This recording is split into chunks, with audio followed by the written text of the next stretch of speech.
Hi, I'm Doug Fields from Download Youth Ministry, and I want to begin this video training by just applauding you for taking some time out of your busy life to get a little bit of youth ministry training. You know, one of the most attractive qualities that I look for in youth workers is their desire to learn. So, if you want to be an effective youth ministry leader, you've got to occasionally pause the doing of youth ministry and take some time to really think and evaluate about what you're doing, what type of leader you are. So, thank you for being the type of leader that's willing to learn. Having worked in the church for over 3 decades and been around literally hundreds of youth workers, from college students to senior citizens, from extroverts to introverts, from those who volunteered willingly to those who kind of came in grudgingly, I've come to really value and appreciate the youth worker who is looking for ways to improve their relational youth ministry. So that's what we're going to talk about. What is relational youth ministry? And simply put, it's that everything in youth ministry starts with relationships. That relationships are the backbone of youth ministry, not programs. And see, too often we fall in love with programs and events, and these are simply vehicles for relationships to grow and to be fostered. So I want to present a few ideas about enhancing your relational capacity.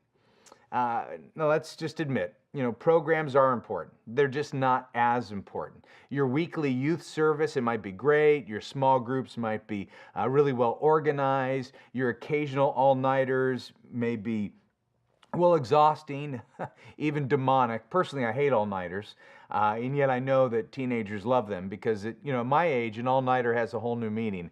It means that I go to bed at night and I wake up in the morning and I didn't have to go to the bathroom, which is exciting. I pulled one last night. Anyway, here's my point. Those programs, they aren't the foundation of a good and healthy youth ministry. Relationships are the foundation. Relationships are what youth ministry is all about.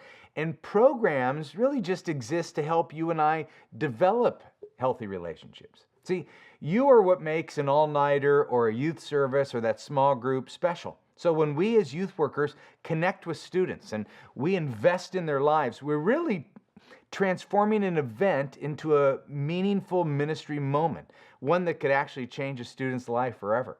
So some of you that are watching, you know this because your life has been changed, not because of an event, but because of a person. So how do we do this? How do we enhance our relational capacity? Let me just give you a few ideas. First is keep your eyes open. And I know that sounds weird, but it's actually really important. See, relational youth workers learn to keep their eyes open and look for students who are on the fringe. Relational youth workers they're highly tuned to be able to see and to sense those kids who feel awkward and alone and stand off to the side. Relational youth workers don't just build on existing relationships, they actually look for new ones too. Just think about the first time that you ever entered a youth service or a church, anywhere where you didn't know a lot of people. Remember how uncomfortable you felt?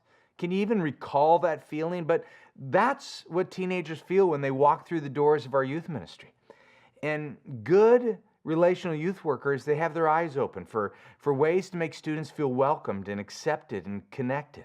And it's great to focus on the few that you know and you have a relationship with and those that are easy to talk to. But relational youth workers keep their eyes open on those on the outside. And let's be honest, it's really a lot easier to gravitate toward the kid who you're comfortable to talk to, the kid who has a great personality, they like you, they're fun. That makes youth ministry enjoyable. And while there's nothing wrong with that, and I would say some of the most profound ministry moments I've experienced and I've watched other leaders experience is when I've connected with a kid who is maybe isolated and tried to figure out how do I engage him and connect him either in a relationship with me or a relationship with somebody else. See, I think one of the mantras of relational youth ministry is no student stands alone. Think about that. No student stands alone. So when you go out of your way to connect with a kid who's not connecting, you're really creating a youth ministry that says, hey, in here, everyone is loved. Okay? In here, everyone is loved. I love that. Let me give you a second characteristic of a relational youth worker. Way to kind of enhance your effectiveness is really to maximize your limited time.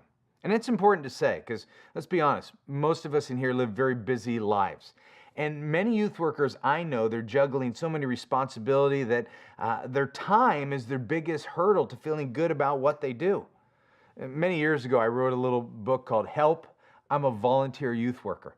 And I had one chapter that was titled this, Something is Better Than Nothing. And over the years, I've just got so much positive response from that chapter heading because so many leaders heap guilt on themselves because they feel that they're not doing enough for the ministry.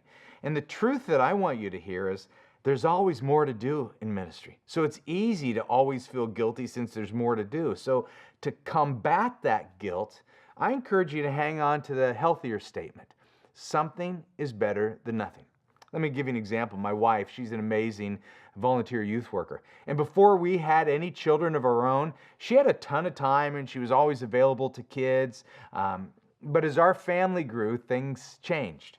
And by the time we had our third child, her time in youth ministry became very limited and her energy was drained because all the kids run around in the house. And, it's like every night in our house felt like an all-nighter.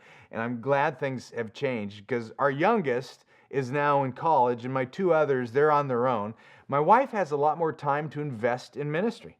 As a matter of fact, as I'm recording this video right now, she's actually in Africa with a bunch of high school girls from her small group. But when the kids were young, my wife had to figure out a time how to maximize the time that she had available. And she understood the power of relationships, and she would combine her mom duties with being a relational youth worker. For example, she might take a high school girl with her when she went grocery shopping. And what we found is the teenagers, they love spending time with my wife. My own children, when they were little, they loved hanging out with an older teenager. And my wife not only got help with our kids, but she was able to invest her time and really to disciple a young girl outside of youth group. She learned how to maximize her limited time. That's a sign of a relational youth worker. So look for those informal opportunities to spend time with students and stop feeling guilty about what you're not doing. I know one volunteer youth worker who he carries note cards in his briefcase and he writes students encouraging letters while he's waiting at different places throughout his week. Just a simple note to tell teenagers that he cares about them. That's a relational move. Another leader sends quick bursts of encouragement texts before he jumps on his plane for business travel. I know another woman who invites girls over to her house to help make dinner for their family and then invites the girls to stay and have dinner. That is good relational youth ministry. Now, I was at the DMV last week, and if I had planned ahead, I could have actually written a book while I was waiting in line. But you get the idea. So maximize your limited time. Here's my final thought about how to enhance your relational capacity. It's get physical. Get physical. Now, obviously, I want to be very careful about how I state this, and I want you to please be careful about how you listen to this point, because it's really a point about touch.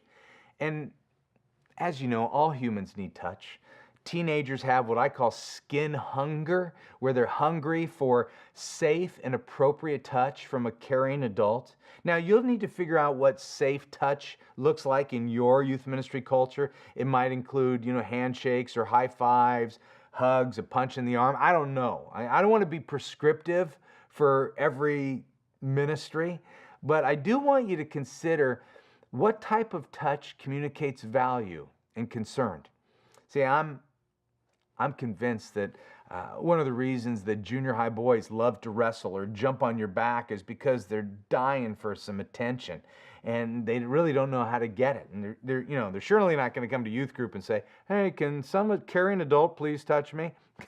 That's not going to happen. So on this issue of touch, it's important to dialogue and come up with some boundaries as a youth ministry team on what is safe and appropriate.